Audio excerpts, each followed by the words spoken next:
څوک دا غواړي چې د ما رزق د زیات وي نو هغه دوه عملونه کوي. کوم عملونه؟ فلیبر والدیه، مور پلار سره د ښه کوي. څومره اسانه خبره. مور پلار سره د نیکۍ کوي، د مور پلار د خدمت کوي، د مور پلار د قدر کوي. د مور پلار خدمت څه څوک کوي؟ ملایان دلته شتارې نور دی، تاسې په دې شیانو نه پوهېږئ. خدا که قیامت پریم پوه شوی خو د ملایان غریبان به پرې پوه شي. فیض البری دی یو کتاب د بخاري شریف شرح د شاه انور شاه کشمیري رحمت الله علیه لیکلی. هغه نه دی لیکلی خو هغه سبا خید دیوبند دارالعلوم کې هغه نه بیا طالبانو لیکلی دی. هغه ما څه شتارې زه لیک کړم. هغه کې دی یو کست از اسرائیل روان و د روح ملائکه روانه ری چې روح دونه خلم مخې ته د انسان په شکل کې یو کس ورته راغی ورته ویلو چېرته زه دې سړي نیټه پوره دی روح دونه خلم ورته ویل زه وګرځئ روح ونه نشي اخیستی. وایي چې دا څوک و؟ عالم لیکلی دي وایي دا د دې هغه عمل و چې د دې کوم مور پلار سره کړی و، ښه عمل، ښه خوی، ښه اخلاق، ښه قدر، ښه احترام. هغه ورته راغی ملایکه یې ونستانه کړه، عمر یې زیات شه. کتاب مې درته کړو فیض البری کې بیا د ملایانو وخت د میان به خپل کار. حدیث شریف کې راځي چې څوک دا غواړي چې د هغه د رزق زیات شي، رزق په دې متاسسې ته وکتر ته څه سعودیت ته څه دکان چوا ګاټې کوه الله الله الله دا اسباب دي دې کې څه شک نشته. خو متاسې کمزورو خلکو ته پیغمبر خیلی دی هر سړي کې زور نشته چې ته ځان ته ګاډي واخلې پلازې جوړې کړې. دا کمزوري خو عمل پې وکړئ که نه، دا زورور خو پرېږده خپل زور ته، د متاسې غریبان خو پې عمل وکړئ.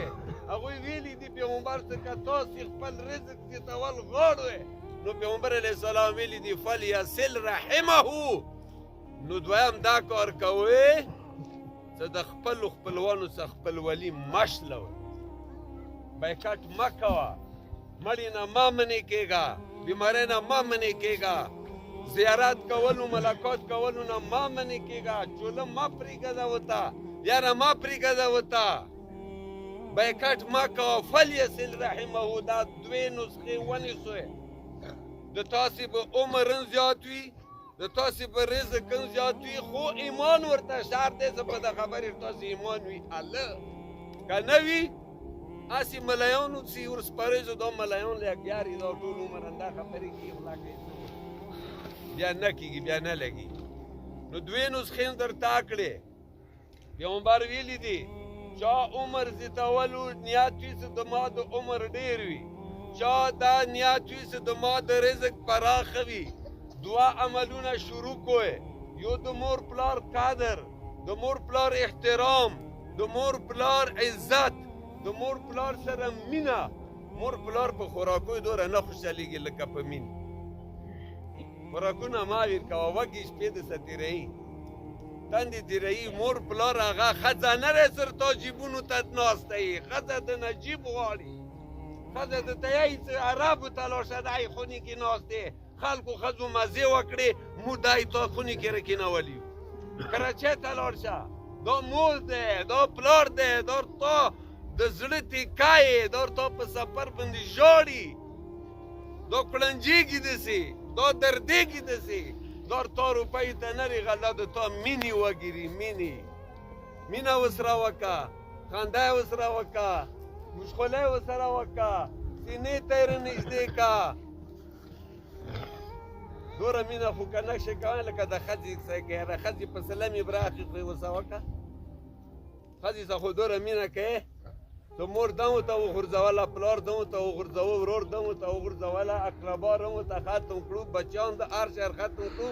ښځې څه خو دوره مینه کوې، خیر څه ور نه شي کوی، ډېر در باندې نفس غالب دی، نو لکه یو څو حصې مینه خو مور پلار سره وکړه.